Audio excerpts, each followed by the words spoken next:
Batman.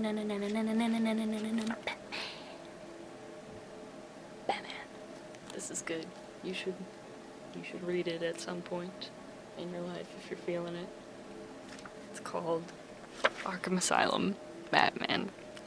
A serious house on serious earth. It's real good. It's really pretty. It's by that dude. It looks a little bit like this. It's very artsy. Very pretty. Very gross. And it's one of the reasons I love Batman. So, in your last video, my dear, you answered a question that I asked, which was, why do we like Batman so much? And I agree for the most part with all the things that you put forth. I think it has a lot to do with us being friends, and also with the whole struggle of good and evil stuff and just like all of that. And I will do my best to add on the reasons that I find Batman to be so, for me at least, was much more accessible than a lot of other comics were, because Batman was like a human being who, like, yes, had a ridiculous amount of money and was like stupidly lucky in a lot of ways and all that shit, and it's not very likely at all, but like he's a normal person, sort of, a little bit, and I don't know, that appealed to me in the sense that people can be heroes, not just people with magical powers.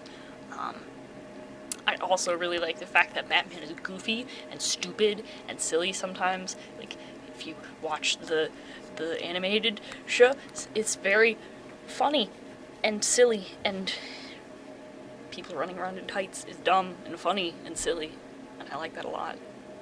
Another aspect of that silliness kind of comes out for me in the fact that, like, the villains are terrible and great and ridiculous.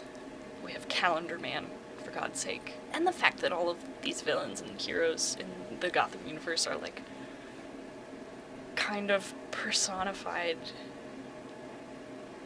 aspects of being they're these very condensed. The Joker embodies some kind of chaos.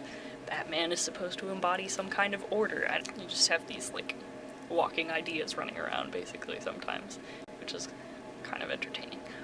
Also, the part where they're also just people, and, like, there are gray areas where they run up against there being a person. Like, further, I just think that as a universe, Gotham is really accessible to people like ourselves who decide that they want to involve themselves with it and write things or make things or do things, like this comic that I was showing earlier. That was the reason I was showing it.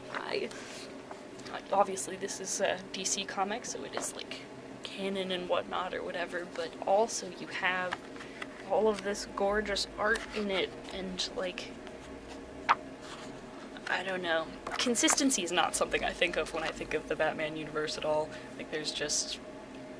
It's off in too many different directions for that to be a real thing. And I really like that. I really like the fact that it's anybody's game for writing and creating things within it. Which can be dangerous. Like, there's a lot of Batman, like, shitty Batman things out there. Yes, I'm aware of that, but, like, it also creates workspace for a lot of people that I think turns out to be really cool. Or it did for us, anyways. You know. I don't know if we can say the roleplay is good, but but we made stuff.